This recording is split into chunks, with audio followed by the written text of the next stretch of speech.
पंडित सुंदरलाल शर्मा मुक्त विश्वविद्यालय pre DElEd and pre BEd परीक्षा जीव विज्ञान महत्वपूर्ण प्रश्नों का संग्रह।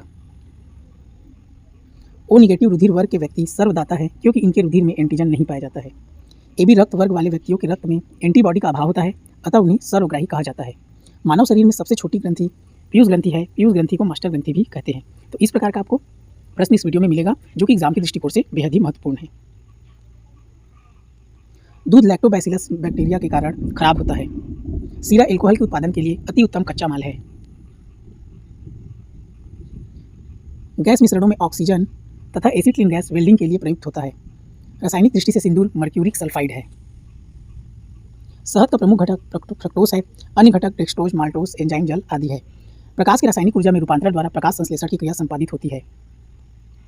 पास्चुराइजेशन में दूध को अधिक ताप पर कुछ देर रखकर शीघ्रता से ठंडा किया जाता है, जिससे दूध के सभी जीवाणु नष्ट हो जाते हैं। अमीबा विभंजन द्वारा जनन करता है। एक कोशिक जीव लैंगिक एवं अलैंगिक दोनों विधियों से जनन करते हैं। लाख कीट के शरीर से निकला स्त्राव है। लेमार्क ने सर्वप्रथम जीव विकास को समझाया। नेत्रदान में दाता की आंख के कार्निया का उपयोग किया जाता है। पिट्यूटरी, थायराइड, एड्रिनल अंतःस्रावी ग्रंथियां है। पालक के पत्तों में लोहे की मात्रा सर्वाधिक होती है।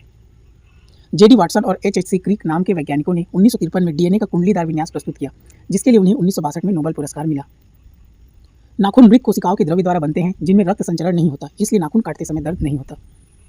वयस्क जंतुओं के शरीर के किसी भी अंग में कोशिकाओं की अनियंत्रित वृद्धि हो तो उसे कैंसर रोग कहते हैं। थायरॉक्सिन हार्मोन है जिसका स्त्रावण थायराइड ग्रंथि द्वारा होता है। स्वस्थ वयस्क व्यक्ति का हृदय 1 मिनट में औसतन 72 बार धड़कता है। सामान्य स्वस्थ मनुष्य में रक्त का आयतन लगभग 5 लीटर होता है। ओ निगेटिव रुधिर वर्ग के व्यक्ति सर्वदाता है क्योंकि इनके रुधिर में एंटीजन नहीं पाया जाता है। एबी रक्त वर्ग वाले व्यक्तियों के रक्त में एंटीबॉडी का अभाव होता है, इसलिए उन्हें सर्वग्राही कहा जाता है। प्रतिजन वह पदार्थ है जो प्रतिपिंड के निर्माण को उद्दीपित करता है। वयस्क मानव शरीर में हड्डियों की संख्या लगभग 206 होती है। विटामिन के की खून के जमने में आवश्यकता होती है। इंसुलिन एक हार्मोन है जिसका स्रावण अग्नाशय से होता है, जो रक्त में शर्करा की मात्रा को नियंत्रित करता है। विटामिन कार्बनिक यौगिक है जो शरीर के विकास एवं निरोगिता के लिए आवश्यक है। जीव जंतु, पौधे, फल विटामिन के प्रमुख स्रोत है। इसके 2 प्रकार हैं, वसा में घुलनशील ADE, जल में घुलनशील PC। एक सामान्य स्वस्थ मनुष्य के शरीर का ताप 36.9 डिग्री सेल्सियस या 98.6 फ़ारेनहाइट या 310 केल्विन होता है। तीनों में आपको याद रखना है। लेक्राइमल ग्लैंड आंसू बनाता है। प्रोजेस्टेरॉन हार्मोन है जिसका स्रावण महिलाओं में होता है।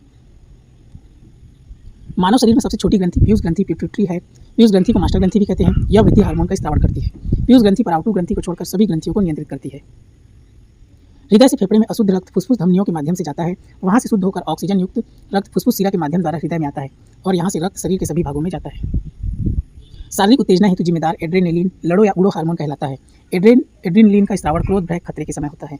टाइलिन स्टार्च को पचाता है। पेप्सिन प्रोटीन को पचाता है। हीमोग्लोबिन मानव रक्त में पाया जाने वाला पदार्थ है जिसमें लौह तत्व उपस्थित होता है। पित्ताशय में पित्त का संचय होता है। पसीने का मुख्य उपयोग शरीर का ताप नियंत्रित रखने में है। शरीर में ऊतकों का निर्माण प्रोटीन से होता है। एक स्वस्थ व्यक्ति का सामान्य रक्तचाप 120/80 mmHg होता है। मानव शरीर में अधिकांश पाचन छोटी आंत में होता है। मानव शरीर में 23 जोड़े क्रोमोसोम गुणसूत्र होते हैं। सफेद रक्त कण रोग प्रतिरोधक क्षमता धारण करता है। शरीर में रक्त किडनी के माध्यम से शुद्ध होता है। मानव शरीर के यकृत में विटामिन A संचित रहता है। जनन ग्रंथि प्रोजेस्टेरॉन का उत्सर्जन करती है। अग्नाशय इंसुलिन का उत्सर्जन करती है। अधिवृक्क कार्टिसोन का उत्सर्जन करती है। निषेचन की क्रिया अंडवाहिनी में होती है। परक नली शिशु के संदर्भ में निषेचन माता के शरीर के बाहर होता है और शिशु का विकास माता के गर्भाशय में होता है। परक नली शिशु के मामले में निषेचन परक नली के अंदर होता है। मानव शरीर में संतान के लिंग निर्धारण में पुरुषों की प्रमुख भूमिका होती है, क्योंकि पुरुषों में XY गुणसूत्र पाए जाते हैं जबकि स्त्रियों में केवल X गुणसूत्र मिलता है। पुरुष के Y और स्त्री के X क्रोमोसोम के मिलने से बालक का जन्म होता है, जबकि पुरुष के X और स्त्री के X क्रोमोसोम के मिलने से बालिका का जन्म होता है। नींबू में मुख्यतः साइट्रिक अम्ल होता है। विटामिन A मुख्यतः पीले फलों में मिलने वाले कैरोटीन या रेटिनॉल से मिलता है। विटामिन A का वैज्ञानिक नाम एक्सेरोफाइटाल है।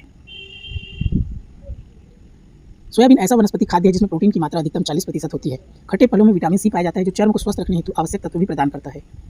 आंवला विटामिन C का सबसे उत्तम स्रोत है। विटामिन B12 में कोबाल्ट पाया जाता है। मानव गुर्दे की पथरी कैल्शियम ऑक्जेलेट होता है। दूध में जल, वसा, लैक्टोज, प्रोटीन और कार्बोहाइड्रेट के अतिरिक्त कैल्शियम और पोटेशियम भी प्रचुर मात्रा में होती है। मियादी बुखार तपेदिक, कुकुर खांसी जीवाणु से एवं गलसुआ वायरस से होता है। फुट माउथ रोग, एंथ्रेक्स, ब्लैक क्वार्टर, कॉकपॉक्स ये सभी दुधारू पशुओं की संक्रामक बीमारियां हैं। फुट और माउथ रोग मवेशी व सुअर में पाया जाता है। फाइलेरिया मादक क्यूलेक्स मच्छर के काटने से होता है। बेरी रोग विटामिन B1 की कमी से होता है। टाइफाइड रोग आंतों को प्रभावित करता है। थायराइड को सक्रिय करने के लिए आयोडीन की आवश्यकता होती है। आयोडीन की कमी से घेंघा रोग होता है। वर्णांतता अनुवांशिक रोग है। इस रोग की स्त्रियां वाहक होती है और यह पुरुषों में प्रकट होता है।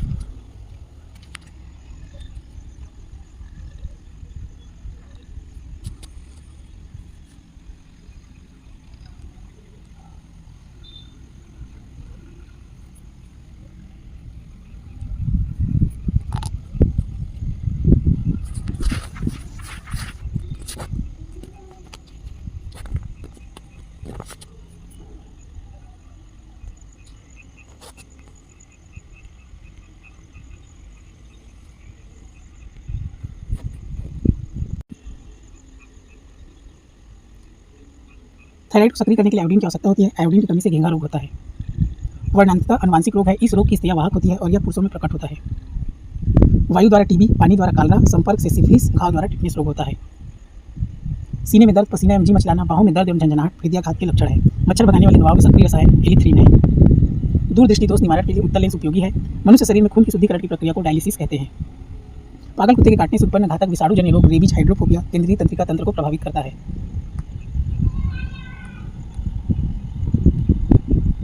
मलेरिया रोग मादा एनोफिलीज के काटने से प्लाज्मोडियम प्रोटोजोआ के कारण होता है। मलेरिया के उपचार के लिए सिनकोना की छाल के स्थान पर कृत्रिम औषधि क्लोरोक्विन का उपयोग किया जाता है। पायरिया मसूड़ों की बीमारी है। डिप्थीरिया, निमोनिया, कुष्ठ, सिफिलिस, सुजाक एवं प्लेग आदि जीवाणुजनित रोग है। एड्स, पोलियो, जापानी बी, मस्तिष्क विषाणुजनित रोग है। मेथिल अल्कोहल शराब त्रासदियों का वह हानिकारक पदार्थ है जिनके परिणामस्वरूप अंधता आती है।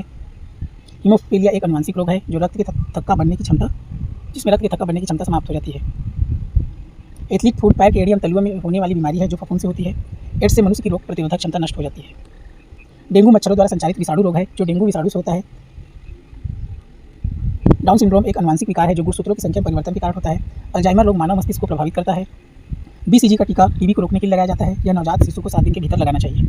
ट्रिपल एंटीजन एक बच्चे को डिप्थीरिया, टिटनेस, कुकर, खांसी को रोकने हेतु दी जाती है। रानीखेत बीमारी मुर्गियों से संबंधित है। मनुष्य का जूलॉजिकल नाम होमो सेपियंस है। एम्फीबिया जल एवं स्थल दोनों पर ही रह सकने वाले जीव है, जैसे मेंढक।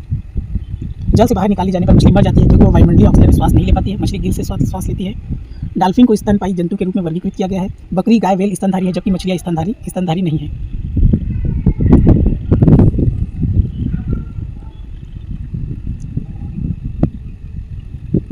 ऊँट का कुहड़ एक चलता फिरता वसा का भंडार है। गोधूम में पीलेपन के उत्तरदायी तत्व कैरोटीन है। डायनोसॉर मेसोजोइक सरीसृप थे। उड़ने वाले पक्षियों में सबसे ऊंचे कद वाला सारस है। हल्दी के पौधे का खाने लायक हिस्सा प्रकंद है। आलू रूपांतरित तना है। रैफलिसिया संसार का सबसे बड़ा पुष्प है। सबसे लंबा जीवित वृक्ष सिकुआ है। कैफीन चाय काफी तथा शीतल पेय में पर्याप्त मात्रा में पाया जाता है। निकोटीन तंबाकू में पाया जाता है। टैनिन चमड़ा रंगने में प्रयुक्त होता है। रेनिन किडनी से प्रकाश संश्लेषण क्रिया में कार्बन डाइऑक्साइड ग्रहण किया जाता है तथा ऑक्सीजन छोड़ा जाता है। घटपर्णी एक परजीवी पौधा है। हाइड्रोफाइट एक जलीय पौधा है। पादप कोशिका में कोशिका भित्ति पाया जाता है, जंतु में नहीं। वार्षिक वलयों की संख्या के आधार पर वृक्षों की आयु ज्ञात की जाती है। प्रकाश संश्लेषण क्रिया में कार्बन डाइऑक्साइड, पानी, क्लोरोफिल और सूर्य का प्रकाश आवश्यक है। जेरेंटोलॉजी वृद्धों के अध्ययन से संबंधित है। किसी की संस्कृति के वैज्ञानिक विवरण के अध्ययन को इथनोग्राफी कहते हैं। ऑस्टियोलॉजी अस्थियों के अध्ययन से संबंधित विज्ञान है। कवक के अध्ययन को कवक विज्ञान या माइकोलॉजी कहा जाता है। शैवालों के अध्ययन को फाइकोलॉजी कहा जाता है। एपीकल्चर मधुमक्खी पालन एक वैज्ञानिक विधि है जो शहद उत्पादन से संबंधित है। मस्तिष्क की बीमारी को ईईजी याद रखेंगे। मस्तिष्क की बीमारी ईईजी और ईसीजी हृदय की जांच से संबंधित है। कंपाउंड माइक्रोस्कोप द्वारा सूक्ष्म जीवाणु को देखा जा सकता है। डॉक्टर बसु ने पौधों के संवेग को क्रिस्कोग्राफ से मापा था। एथिलीन यह एकमात्र ऐसा हार्मोन है जो गैसीय रूप में पाया जाता है। यह फलों को पकाने में सहायता करता है। केसिन यह दूध में पाया जाने वाला फास्फोप्रोटीन है जो कैल्शियम कैसिनेट के रूप में रहता है। इसके अलावा सोयाबीन में भी केसिन पर्याप्त मात्रा में होता है। ग्रेगोर मेंडल ने उद्यान मटर के पौधों में संस्करण के प्रयोग किए तथा उनके आधार पर जीवों की वंशागति नियम को प्रस्तावित किया।